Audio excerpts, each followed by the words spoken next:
We're in for a cooler week, but severe weather could put a damper on your plans when the next round of thunderstorms could roll through your neighborhood. Security in the spotlight. After recent political violence in Washington, the state agency in charge of celebrating 250 years of independence is stepping up security. How they're preparing to keep people safe. And raise the minimum wage, boost housing numbers, and stricter rules for data centers. That's what's on the agenda for state lawmakers. But how likely is any of that? We spoke with leaders from both sides of the aisle. We'll show you what they said. More rain on the way. A student accused of secretly recording a teacher where no cameras belong. And safety preparations at future events following the shooting at the White House Correspondents' Dinner. We have a lot to get into tonight. We're glad you're here to be a part of it, and that's exactly what you should be doing tonight, is becoming a part of this newscast. Email us 7 p.m. at WRAL.com. It is your messages that drive what we do here at 7 o'clock. Your questions, your feedback, your curiosity, they lead to real news stories. So please keep those emails coming. Now, we want to get to the big story of the week. Of course, it's the rain that is coming and feeding this drought that we're in. You can see what's coming on the radar here, but don't worry, it's not going to look like that when it gets our way. We do want to get to meteorologist Kat Campbell. She's in the Severe Weather Center. Kat, when does this move in, and what realistically could it bring? It's going to bring some rain Wednesday as early as the late morning hours, and we've got two decent chances for rain that we're watching this week. The Wednesday system is here, and it's producing severe weather tonight and some pretty serious severe weather in parts of the Midwest, centered just north of St. Louis right now. Tornado watches and warnings are in effect. For some perspective, there is a level 4 out of 5 severe weather threat in that region today. As the system gets closer to us tomorrow, the threat is a level 3 out of 5, centered closer to Arkansas. By the time this same system gets here, though, the severe weather threat will be much lower. It's a level 1 out of 5 risk for us by Wednesday. Still, we can't rule out a few storms with damaging wind gusts. That would be the primary concern. The rain may actually come in two parts here, and that could affect just how much thunderstorm energy is available. And I'll walk you through that scenario on Futurecasts coming up. Now, breaking news from WRAL. Coverage you can count on. Boy, what a mess here. Some trash cleanup underway now on a section of I-40 in Johnston County. This after a semi-truck there overturned, that one lane remaining closed now hours after the crash. Authorities say a man was flown to the hospital with life-threatening injuries. Hate to hear it. WRAL's Eric Miller joining us now live from the scene. Look at that truck behind you, Eric. Wow. Yeah, Ashley, this right here gives you a sense of just how serious this crash was. I mean, tractor trailers, they stand up so well during serious crashes, but look at the cab here, absolutely crumpled by the impact when this thing rolled over just after 1 this afternoon. Now, within just the last couple of minutes, we did get it confirmed by these crews on scene. You see them right down there. They have just wrapped up their work clearing this massive mess off the shoulder of I-40.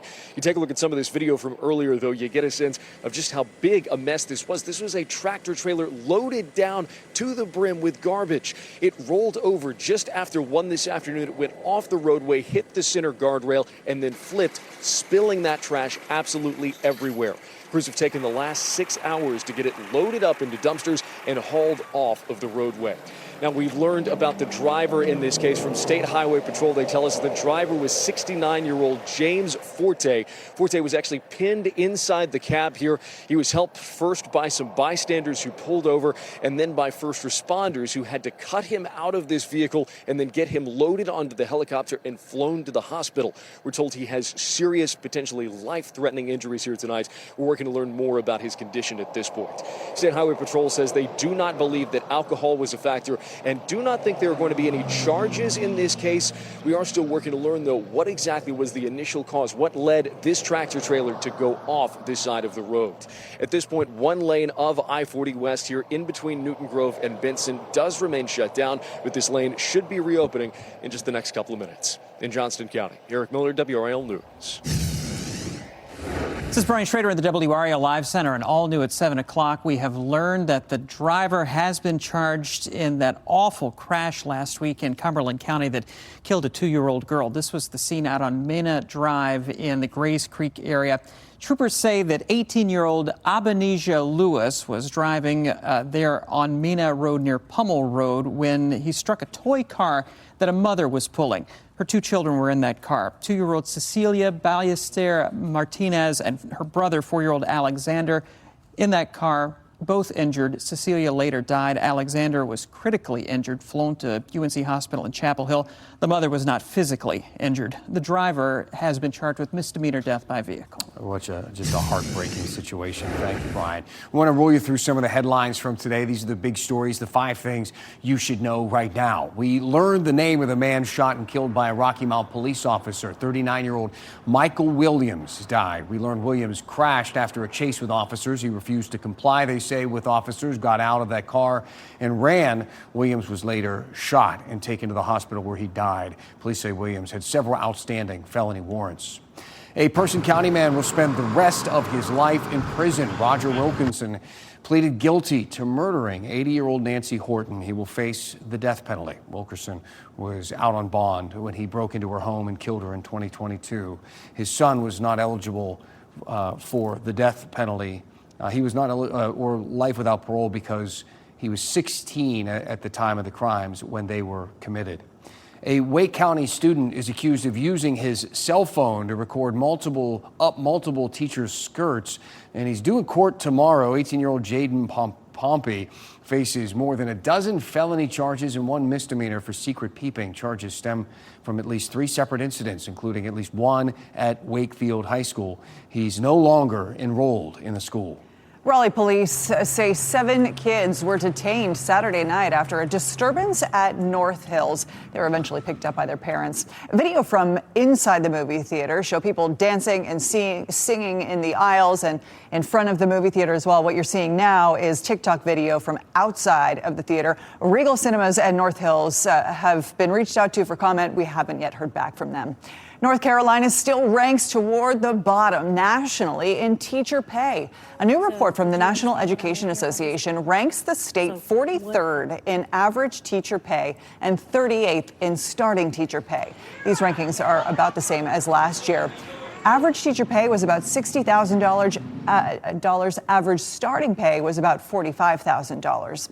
The attack at the White House Correspondents' Dinner has put security in the spotlight for local events honoring America's 250th birthday. WRAL's Flynn Snyder explains the preparations underway now as officials anticipate large crowds on July 4th. The focus is on local events like celebrations for America 250, which are set to bring large crowds here to Dix Park and downtown at the state capitol on July 4th. Organizers say security planning was already underway, but even more so now to keep attendees safe. A tree planting in Raleigh for America 250. Yeah, good afternoon, everyone, and welcome to the governor's executive mansion. Sowing roots for larger July 4th celebrations this summer. Will be a huge event on the state capitol grounds. There will be a parade. North Carolina's Department of Natural and Cultural Resources is coordinating America 250 events across the state.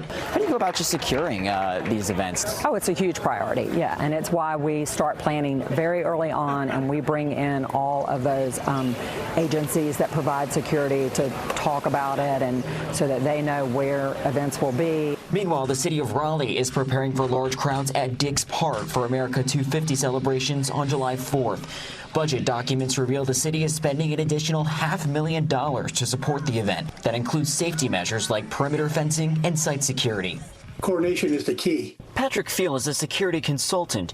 He says multiple assassination attempts on President Trump should keep security at the forefront for any event. For our Raleigh and our area in Carolinas, we've got to be very open-minded that, something potentially could happen.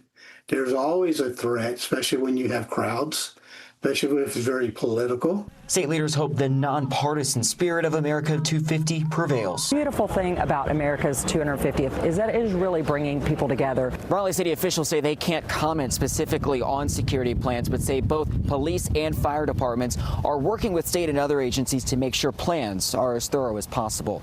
Flynn Snyder, WRAL News in Raleigh.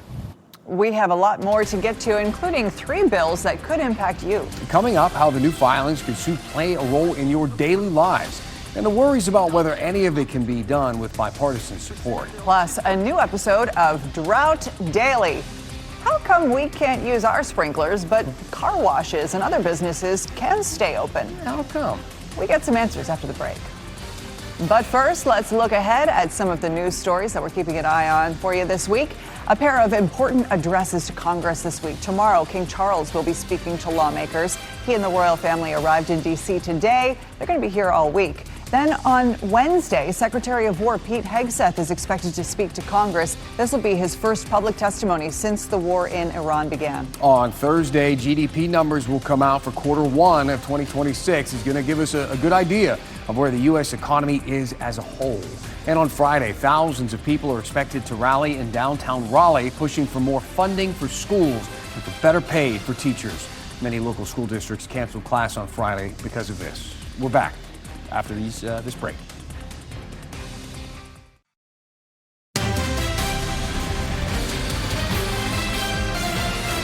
North Carolina House Democrats are rolling out some proposals to tackle the rising cost of living. WRAL State Government reporter Caroline Jaffa breaks down whether there's bipartisan support on these issues and which will be needed in the Republican-controlled House of Representatives. As this year's legislative session is underway, House Democrats are laying out a proposal of 3 bills aimed at combating cost of living. To raise the minimum wage, boost new housing developments, and enact stricter rules for data centers. I spoke to people today, and they say affordability is top of mind. Right now, it's very expensive. Groceries, rent, everything. But could any of this actually happen? Republicans control both chambers of the General Assembly, meaning Democrats would need GOP support for any of these proposals to actually advance. I asked House Democrats during a press conference whether there have been any conversations with GOP leaders about working together on these topics. We're always open to partnership when it comes to addressing these critical needs for North Carolina. And the folks want to come to the table and help us pass these bills, we're open to a conversation. House Republicans have already shot down at least one of these proposals, like raising the minimum wage, but they have identified some of their own cost of living priorities for the new 2026 session, including putting new limits on property taxes. One of the things that we all hear most often is our constituents are telling us that property taxes are out of control. And of course, inflation has hit, property values have gone up, the state's growing. I also reached out to House Speaker Destin Hall to ask if any of these proposals would be under discussion with House Republicans. He has not immediately responded. Caroline Jaffa, WRAL News, Raleigh. Thank you to Caroline. You can read more about the House Democrats' bill by heading to WRAL.com and looking under the NC Capital section. It is time for another episode of Drought Daily. Dan? Extra. Drought Daily. Every drip counts. Until this drought ends, we are taking and answering your questions about the drought and the water restrictions that come with it. Today, let's tackle a question from a viewer named Kathy. She wrote to 7 p.m. at WRAL.com saying, I was just wondering, how can you tell us what and when to use our water, but all the car washes are still in business? I mean, they use more water in a day than my whole family does in a week. That's a fair question, Kathy. Let's answer this in 2 parts. Restrictions on businesses versus homeowners, and car washes. And I want to start with car washes. I know it seems like car washes use a ton of water, and they do, but the water they use isn't the same as what comes out of your tap or your garden hose. Car washes, especially the newer ones, use reclaimed water. Basically, they have their own in-house filter systems. All the used water goes through those filters and gets used again in the car wash. The water, obviously not good enough to drink, but it is good enough to wash a car. The International Car Wash Association reports car washes can reduce fresh water use by up to 83% by using these reclamation systems. This is actually something that came up in 2007, the last time that our area saw a really bad drought. Raleigh City Council thought about requiring new car washes to use these reclamation systems. They didn't actually go through with it, but reclaimed water is available for citizens to use. Actually, Raleigh has 2 reclamation water stations, the Neuse River Resource Recovery Facility in Southeast Raleigh and the Little Creek Wastewater Treatment Plant in Zebulon. The water is free. However, you do have to complete special training. Again, water is not safe to drink from these, so the city wants to be sure that anybody who's taking it is using it properly. Now let's get to Kathy's second question. Really, basically she's asking why the city puts water restrictions on homeowners but not on businesses. This boils down to the state constitution. Article 1, Section 1 says people have the right to life, liberty, the enjoyment of the fruits of their own labor, and the pursuit of happiness. This language was originally adopted after the Civil War so that formerly enslaved people could be paid for their work. But the modern interpretation applies more broadly. You remember the pandemic, of course, in 2020. The state government ordered thousands of businesses to close for public health reasons. Some of those businesses sued the state and won because of that clause in the state constitution. The state can't block businesses from the guarantee to the fruits of their labor. They can't prevent businesses from making money. That said, there are some caveats. It's not really always a surefire guarantee for businesses. A state Supreme Court ruling actually in 1949 found that the state can block business activity if, quote, the promotion or protection of the public health, morals, order, or safety, or the general welfare makes it reasonably necessary. Does the drought fall into that category? I'm going to leave that to you to think about. But let's close the loop. In summary, car washes use a lot less water than you think. But even if they were using too much, the state constitution makes it difficult for cities to impose harsh water restrictions. This has been another episode of Drought Daily. I hope you learned something. There's no shortage of topics that we can look into when it comes to the drought. There are so many angles of this. So please keep the emails coming, 7 p.m. at WRAL.com. Send us your drought or water restrictions questions, and we might feature it on the next episode of Drought Daily. Kat, we are looking forward to a little bit more rain to help us through this drought. We've got two systems that we are tracking this week, and we have pretty good chances of rain with both. The first comes Wednesday. The second looks like it'll come on Saturday. Another good shot at some rain. When we look at tomorrow's system, it's not likely to bring much rain. It really gets here Wednesday. We just have a 20% chance of rain tomorrow. Wednesday is when the front actually moves closer. Overall this week, we could pick up half an inch to an inch of rain. A few models showing even more than that. And this system, Wednesday in particular, could produce a few storms with strong wind gusts. Behind the front, it will be breezy and cooler, and we're going to lock in some of these milder temperatures pretty much all week long, getting nowhere close to the 90s again anytime soon. I mentioned that small chance for rain tomorrow. The mountains see a good chance for rain, but as that rain tries to approach here, it just kind of falls apart or really gets pushed further to the south. Just a small chance midday in our western counties of a quick shower. That chance is 20%. Otherwise, it is mostly cloudy tomorrow. Wednesday, we wake up likely to dry weather early in the morning for the commute, but once we get to the late morning hours, 10, 11, noon, we really start to see rain chances growing in the area, and that's round number one. That may help to limit how much energy is available in the atmosphere before round two gets here. And round two would be the round that could bring a few of those storms with strong wind gusts in the evening, but not everybody would see that second round. A live look at Zebulon. What a beautiful day. You know, the historic town hall here with the grass in front is loving the weekend rain that we saw. Our temperature sitting at 67 right now with a wind out of the southeast. If you're headed out for an evening walk, we'll be down to 63 by 9 o'clock, 10 o'clock in the upper 50s. You may want just a very light layer if you're headed out for a late dog walk tonight. Tomorrow morning, you'll definitely want the extra layer. At 6 a.m., it's 46 degrees. By 8 a.m., 50 degrees, but dress in layers tomorrow. We're back in the low 70s during the afternoon. And the Bulls are back in town this week. Tomorrow is their Education Day game, and that means that a lot of local schools are going to be headed that way. So if your child is headed out on a field trip there, just know that it'll be mild. Temperatures are going to be in the 60s. There is a small 20% chance for rain, as I mentioned before, but it's better than going on Wednesday when we have a better chance for some rain, at least during that 11 a.m. time frame. Thursday, 74, looking like a nice day. Friday, 72, and then Friday night into Saturday would be our second round of rain that we are tracking. Looks a little cooler for the weekend. Highs may only be in the 60s with lows in the 40s, and this may not be short-lived. When we look at the longer range temperatures, it's looking like we could be in a below normal temperature pattern into the first half of May. Wow. Okay, Kat, thanks. A pretty cool moment out of Clayton I want to tell you about when the high school baseball team sang the national anthem when the PA system stopped working. Bit of patriotism for you in tonight's One Last Thing, right after the break.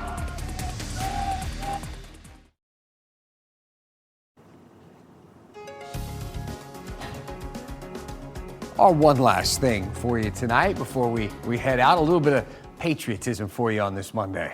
A video of the Clayton High School baseball team is making its rounds on social media.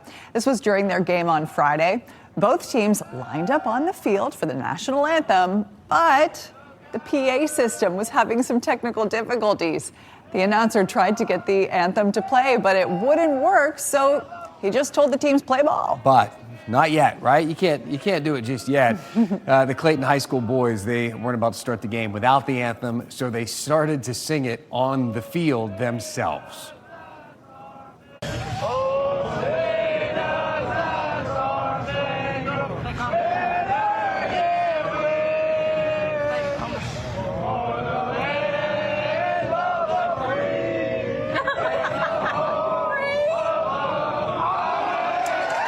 First of all, amazing. I mean, look, they're not going to win any singing competitions, right? They're not going on The Voice or anything like that. But just what a cool moment for the kids, for their parents. I love it. I give all the credit to the guys who decided to get into falsetto there on the field. They went for it. They really went for it. You got to do it all the way. That's the way it goes. Hey, great to have you with us tonight. Thanks for watching here at 7 o'clock. That email, keep emailing in. 7 p.m. at WRAL.com. We would love to hear from you, truly.